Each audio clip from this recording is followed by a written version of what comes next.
우리 옆에 분들 인사하겠습니다. 잘 오셨습니다. 인사하겠습니다. 다시 한번 인사하겠습니다. 부활의 기쁨으로 충만하십시오. 인사하겠습니다. 우리 그리스도인들은 주님의 부활의 기쁨을 누리면서 사는 사람들입니다. 그 가운데 우리의 승리의 비결이 있는 줄 믿습니다. 따라서 하겠습니다. 은혜의 기억은 축복입니다. 믿음은 오직 은혜입니다. 그렇습니다. 믿음은 오직 주님께서 주신 은혜인 줄 믿습니다. 그 은혜 가운데에 우리가 나아가게 되는 줄 믿습니다. 브루스 에낙이라는 분은 그의 SNS에서 그런 이야기를 합니다. 성경은 그때 그 이야기가 아니라 오늘 나에게 주시는 은혜에 대한 이야기다 라고 말을 했습니다. 그때 2000년 전에 그냥 그 얘기가 아니라 오늘 나에게 주시는, 하나님께서 나에게 주시는 은혜에 대한 이야기가 성경이다라고 말씀하고 있습니다. 그렇습니다. 이런 은혜로 하나님의 말씀을 바라보고 은혜를 누리면서 사실 수 있으시길 바랍니다. 우리가 웃을 때와 화낼 때에 이 주름수가 차이가 있다고 합니다. 그래서 또 웃을 때와 화낼 때 우리 얼굴의 주름이 다르다고 합니다. 피부과 전문 박사가, 미국의 워싱턴대에 있는 피부과 전문 박사가 하는 이야기가 웃는 얼굴의 경우에 이미지가 동안이 된다는 겁니다.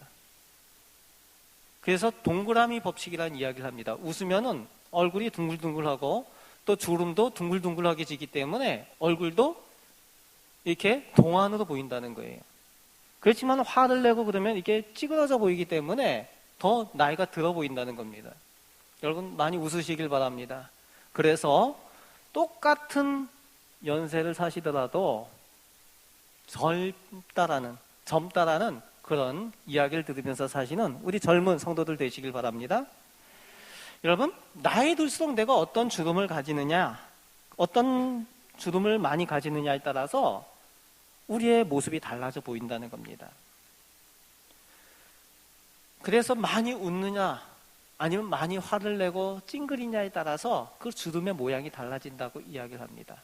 그런데 오늘 우리가 뇌에 대한 이야기를 할 때 뇌가 역시 그런 주름을 가지고 있다는 겁니다. 그래서 뇌에도 여러 가지 주름이 있는데 좋은 기억의 주름과 안 좋은 기억의 주름이 생긴다는 거예요. 좋은 기억의 주름은 그것이 추억으로 남게 된다는 거죠. 또 고생하고 힘들었지만 나중에 잘 회복되어지면은 그것도 좋은 추억으로 남게 되고 그것이 새겨져 있게 된다는 겁니다. 그래서 이제 우리도 예전에 힘들었지만 지금 추억하면은 그게 추억이 되는 것들이 있으시죠? 어떤 것들이 있습니까? 남자들은 만나면 늘 하는 얘기가 있죠? 군대 얘기. 지금은 그때보다 좀 많이 나아지니까 군대 얘기를 해도 아픔보다는 그땐 그랬지 하는 추억, 그 얘기를 하게 되는 거죠. 우리 여성분들은 뭐가 있습니까? 벌써 딱 나오시죠? 애 낳은 얘기 딱 이렇게 얘기하시는데, 출산한 이야기를 생각하면 그때는 힘들었지만 아이들 크는 거 보면서 그 생명의 기쁨 때문에 그 출산의 그 기억이 이제 추억으로 남게 되는 거죠. 그렇습니다. 그 추억으로 우리 뇌에 새겨진다는 거예요. 그런데 그거 외에 배신을 당했다든가 어떤 원수를 맺은 그런 일들이 있다. 그러면은 그 주름은 뇌에 깊게 배겨진다는 겁니다. 상처라고 이야기를 하는 거죠. 여러분, 이 아프고 힘든 그 상처, 지울 수 없는 그런 것들은 뇌에 깊이 새겨진다는 거예요. 그런데 여기서 우리 사람에 대한 기억들에 대한 이야기를 잠깐 해보겠습니다. 내가 평안하고 은혜를 입었던 좋은 사람들에 대한 기억이 여러분 많이 납니까? 정말요? 잘 안 나요, 정상인데. 오래 남지 않습니다. 왜 그렇습니까? 그 은혜 받고 좋았던 그런 기억들이요, 내가 오래 기억해야지 하지만 오래 기억되지 않는다는 거예요. 왜냐하면은 평탄하고 좋았기 때문에 그것이 뇌에 깊이 새겨지지 않는다는 겁니다. 그렇지만 이 상처를 주었던 것들은 뇌에 깊이 새겨진다는 거예요. 아까 군대 이야기를 했는데 군대에서 나에게 잘해줬던 고참이 생각이 많이 납니까? 아니면 군대에서 나를 괴롭혔던 고참이 생각이 많이 납니까? 그 남자분들? 잘 아시죠? 잘해줬던 고참은 잘 생각이 잘 안 나고 말 그대로 고춧가루 역할을 했던 그 사람들, 그죠? 또 회사에서도, 내가 다니는 직장에서도 어떻게 보면 잘해줬던 사람들보다 잘 안 해줬던 사람들에 대한 기억이 많이 남는다는 겁니다. 그것이 스트레스가 되고 고통이 깊게 되어져서 그것이 뇌에 깊게 새겨진다는 거예요. 그 시간이 지났을 때에 잘해줬던 사람들, 은혜를 베풀었던 사람들보다 나를 힘들게 했던 사람들에 대한 그런 기억들을 많이 하게 된다는 겁니다. 이상하죠? 내가 오래 기억해야지 하는 그런 은혜에 대한 것들, 이런 것들에 대한 것들은 오히려 많이 남지 않는다는 겁니다. 오히려 빨리 잊고 싶은 그런 것들, 그런 기억들이 더 많이 남는다는 겁니다. 그리고 오래 생생하게 기억이 난다는 거죠. 그래서 이제 우리 선조들은 그런 이야기를 하죠. 은혜는 무엇에 새기고? 돌에 새기고, 원수는 어디에 새겨라? 가슴에 새겨라? 물에 새기라 그랬죠. 물에 새기라. 은혜는 빨리 잊고. 그렇습니다. 우리 선조들은 그렇게 얘기했습니다. 은혜는 돌에 새기고 원수는 물에 새기고. 근데 이제 여기서 생각할 것은, 우리에게 중요한 것은 은혜를 돌에 새기는 작업이 필요하다는 겁니다. 돌에 은혜를 새기는 작업이 우리에게 필요하다는 거예요. 기억을 해야 되는데 너무 빨리 잊는다는 겁니다. 우리가 자주 잊는다는 거예요. 오늘 본문 말씀에 보면 이스라엘 백성들이 바로 그런 일을 하고 있는 내용이 오늘 성경 가운데 나오고 있습니다. 본문에서는 광야를 지나온 이스라엘 백성이 약속의 땅 가나안 땅에 들어가서 요단강을 건너자마자 제일 먼저 한 일을 기록하고 있습니다. 보통 성도님들에게 이렇게 물어볼 때가 있어요. 이스라엘 백성들이 가나안 땅에 들어가기 위해서 요단강을 건너서 제일 먼저 무엇을 했습니까? 라고 질문하면은 보통 뭐라고 대답하시는지 아십니까? 요단강을 건너서 제일 먼저 한 일 하면은 10분 중에 한 6분 정도가 여리고를 쳐들어간 일, 이 얘기를 합니다. 그런데 오늘 본문 말씀은 그게 아니지요. 오늘 본문 말씀이 바로 요단강을 건너서 제일 먼저 한 일입니다. 이스라엘 백성이 처음 한 일이 무엇인가 하면은 은혜를 세우는 일이었다는 거예요. 은혜를 새기는 일이었다는 겁니다. 따라서 하겠습니다. 은혜를 세우는 일, 은혜를 새기는 일. 하나님께 우리가 어떤 은혜를 받았는가, 그것을 확실하게 기억하기 위해서 오늘 본문 가운데에 그 일들을 한다는 겁니다. 오늘 본문 앞부분 3장 4장에서 하나님께서 이런 은혜를 이스라엘 백성들이 받았던 은혜에 대해서 기억하도록 하기 위해서 하나님께서 3장 4장에 하나님께서 먼저 기이한 일을 행하신다라고 기록을 하고 있습니다. 그래서 여호수아 3장 5절에 여호와께서 너희 가운데에 기이한 일들을 행하시리라, 이렇게 말씀을 하고 있습니다. 하나님께서 일들을 하신다고 하시는 겁니다. 그래서 하나님께서 그 은혜를 기억하도록 하기 위해서 무엇을 하셨다라고 말씀하고 있습니까? 이스라엘 백성들이 이 요단강을 건너가는 그 일들 가운데에 하나님께서 기이한 일들을 행하시죠. 뭐 길게 설명은 하지 않겠지만, 여러분 이 여호수아 3장 4장을 읽어보시면 참 재미있습니다. 아주 디테일하게 이야기를 정해놓고 있는데 재미있는 이야기들이 기록되어져 있습니다. 요단강을 건너는 이야기 있습니다. 어릴 때 제가 살던 동네에 개울이 있었습니다. 개울이 있는데 이 개울이 평소에는 이 물이 많지 않아요. 그리고 이게 개울이 넓은데 그 물 있는 곳은 좁습니다. 그리고 나머지는 모래사장으로 이렇게 모래로 돼 있어요.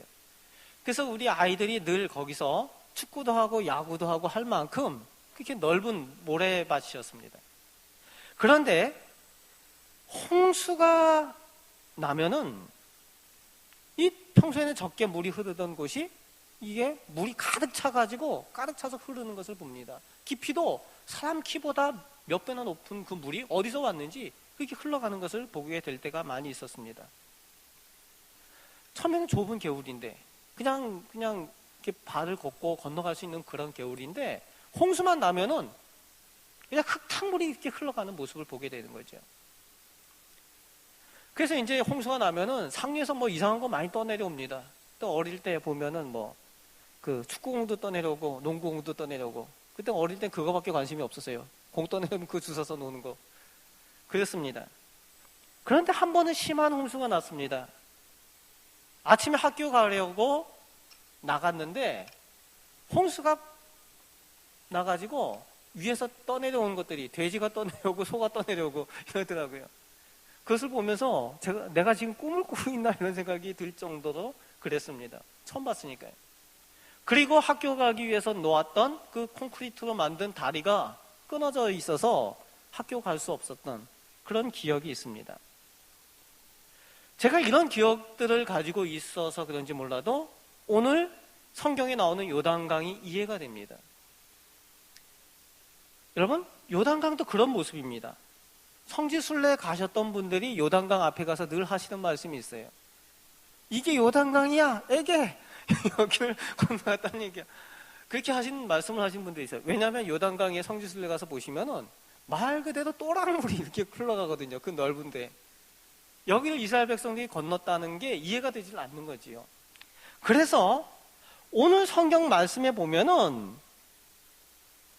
여호수아 3장 15절 말씀에 우리가 그렇게 생각할까봐 친절하게 기록을 하고 있어요.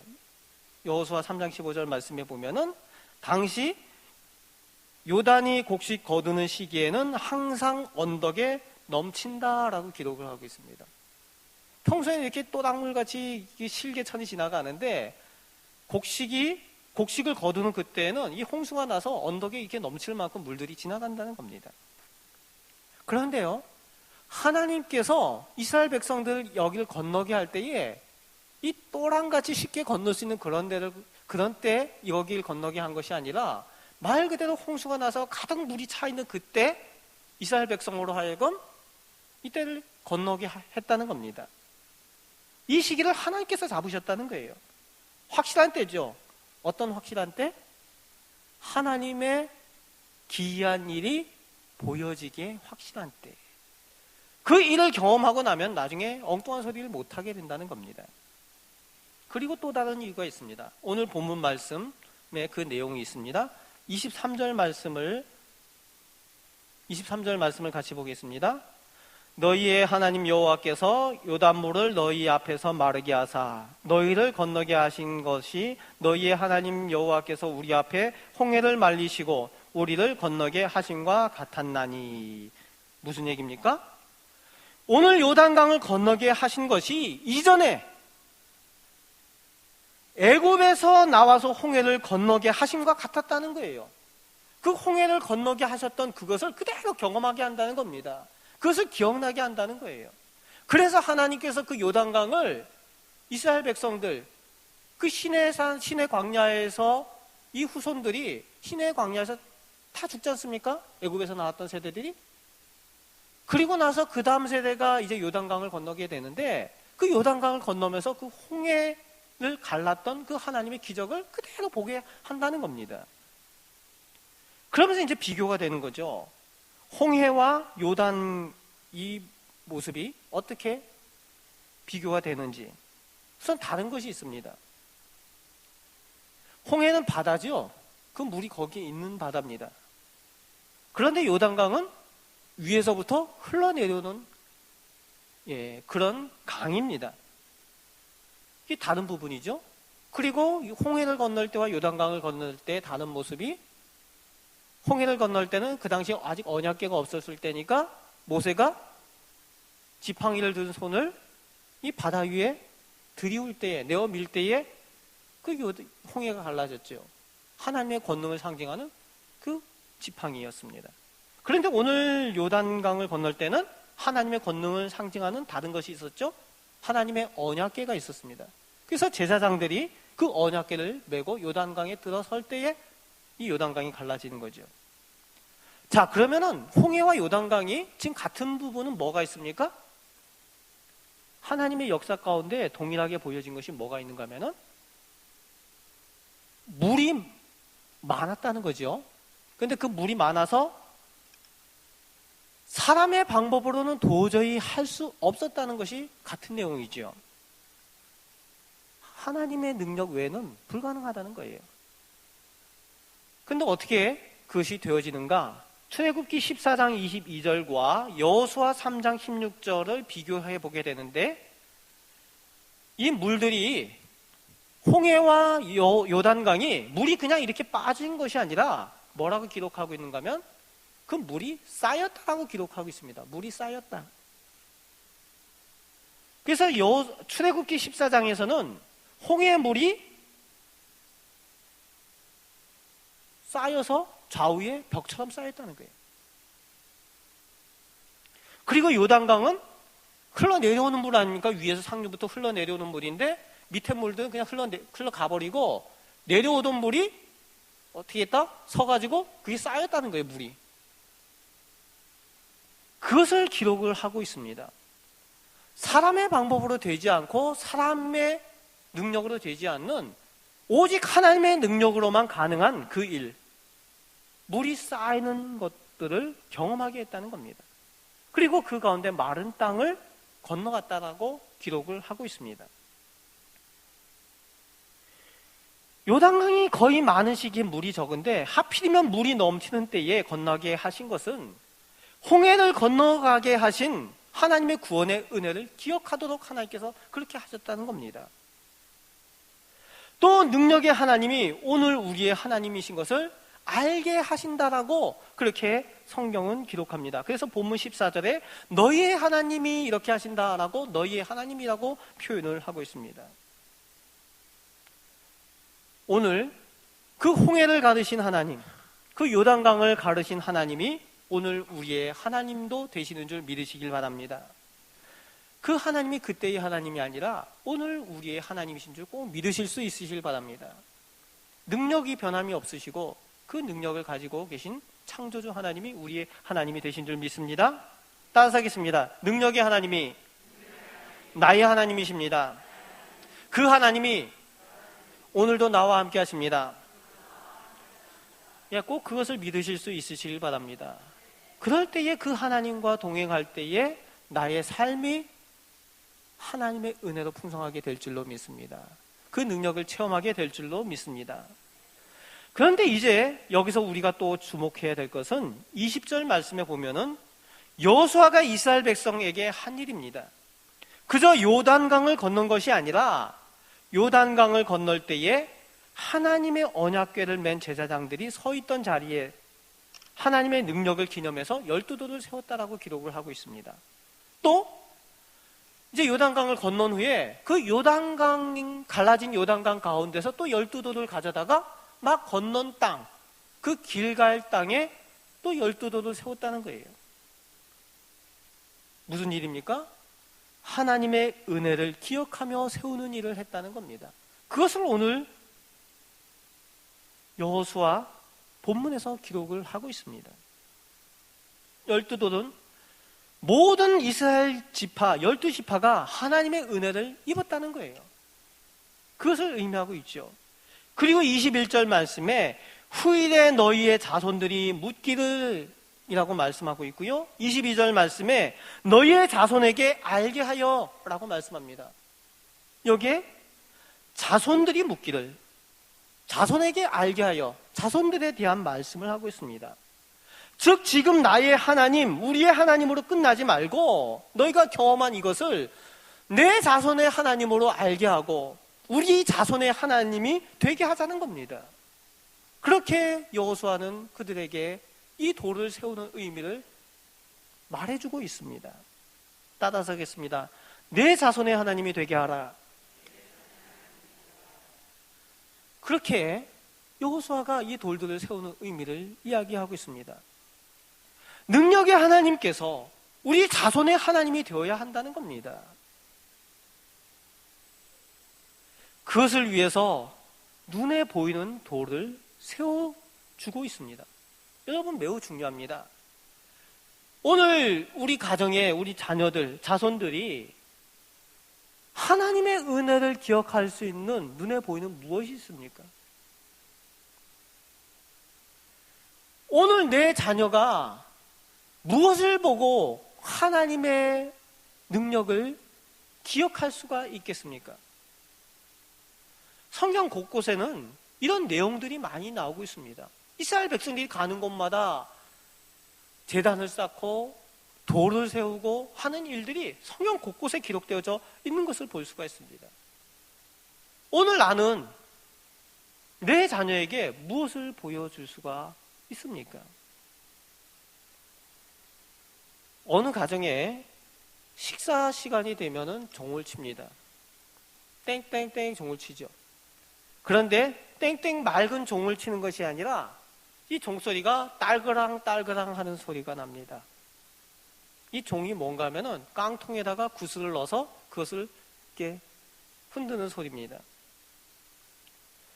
어느 날 아들이 친구들을 초청해서 식사를 하게 되는데 이 친구들이 와서 집 구경을 합니다. 집이 좀 컸던 모양입니다. 멋있었던 모양입니다. 아들 친구들이 와서 구경을 합니다. 그리고 나서 식사하기 위해서 이 종 울리는 소리를 듣고 이제 식당으로 가게 되는데 이 친구들이 와서 보니까 이 깡통이 달려 있는 거예요. 그래서 친구들이 묻습니다. 왜 예쁜 종들을 내비두고 이 좋은 집에 이 깡통을 달아놨느냐고.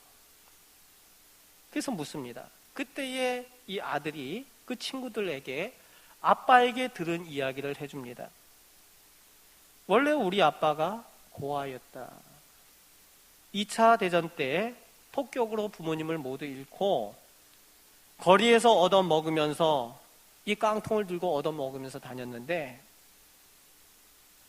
한 번은 이 얻어먹다가 너무 배가 고파서 교회당을 찾아가서 목사님에게 얻어먹고 그곳에서 예배를 드리게 되는데 그 예배 가운데에 목사님이 축복 기도를 해줄 때에 이런 축복을 받았다는 겁니다. 너는 나중에 나누어주는 사람이 될 것이다. 그때에 이 때를 잊지 마라 라는 그 축복 기도를 받았다는 겁니다. 그 후에 그 예배를 드리고 그 축복 기도를 받은 후에 그 소년이 꿈을 꾸었다는 거예요. 늘 꿈을 가졌다는 겁니다. 나중에 너는 나누어주는 사람이 될 것이다. 지금 깡통을 들고 있는데 그 꿈을 가지고 하나님을 바라보고 하나님의 약속을 바라보고 그렇게 살았다는 겁니다. 2차 대전이 끝나갈 때에 이 소년이 생각을 하게 됩니다. 모든 폭격으로 인해서 건물들이 무너지고 이 전쟁이 폐허가 됐는데 이 전쟁이 끝나면 가장 먼저 필요한 것들이 무엇이 될 것인가? 무엇이었겠습니까? 이 전쟁 때 선택한 것. 이 소년이 내가 일을 배워야 되겠다 하고 배운 것이 건축하는 일을 배웠어요. 집을 짓는 일을 배웠습니다. 열심히 쫓아다니면서 배웠어요. 그리고 전쟁이 끝나고 말 그대로 열심히 일해서 건물을 세우는 일들을 감당하게 됩니다. 그리고 하나님께서 약속하신 대로 그가 꿈꾸던 대로 그가 이후에 나누어주는 사람이 되게 됩니다. 그러면서 그때 하나님께 받은 그 약속을 기억하면서 이 소년이 집에다가 그 깡통을 달아놓은 거예요. 깡통을 매달아서 내가 식사하고 감사기도 할 때에 그것을 기억하겠다고 그 식사 종을 이것으로 달아놨다는 겁니다. 이 사람이 영국의 건축가 스미슨이라는 사람입니다. 그것을 이 아들이 이야기를 해줍니다. 여러분, 오늘 우리는 우리 자녀들에게 하나님의 은혜를 보여줄 무엇이 있습니까? 하나님의 도우시는 역사를 이야기해줄 어떤 돌들을 우리 가정에 세워놓고 계십니까? 어떤 분들은 가끔 교회나 가정에서 이런 기념품이나 이런 내용물들을 만들고 세우려고 하면 싫어하는 분들이 있어요. 뭐 생색내려고 한다든가 아니면 그것이 혹 잘못 섬긴 우상들이 될까봐 그 싫어하시는 분들이 있습니다. 또 어떤 교회들은 이 십자가 자체도 세우는 걸 거부하는 교회들이 있어요. 왜?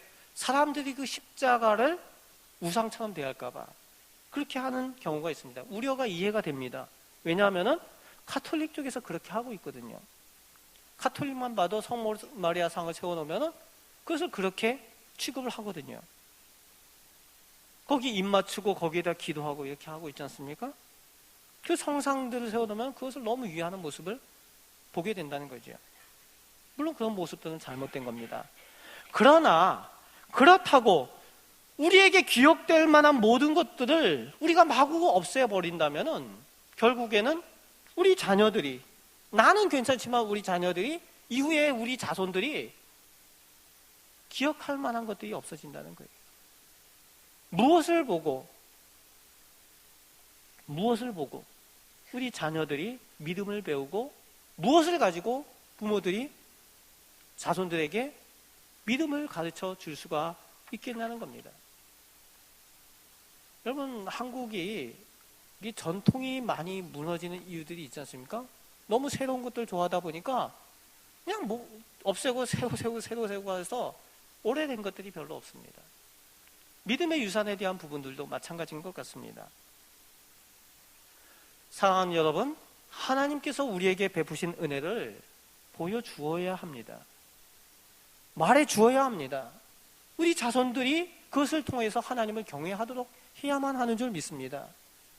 당장 오늘 우리 가정에 무엇을 가지고 하나님의 말씀을, 하나님의 은혜를 기억하도록 하고 계십니까? 가지고 계십니까? 혹 있다면 그런 믿음의 기억이 우리 가정의, 우리 자녀의 축복과 승리의 비결이 될 줄로 믿습니다. 여호수아가 오늘 이스라엘 백성들에게 행한 일들이 바로 그런 일을 행하고 있다는 겁니다. 사랑하는 여러분, 여러분의 길갈에는 무엇이 있습니까? 길갈의 은혜를 소유하고 기억하며 자녀들에게 전해줄 수 있는 우리 성도들이 되시길 바랍니다. 아멘.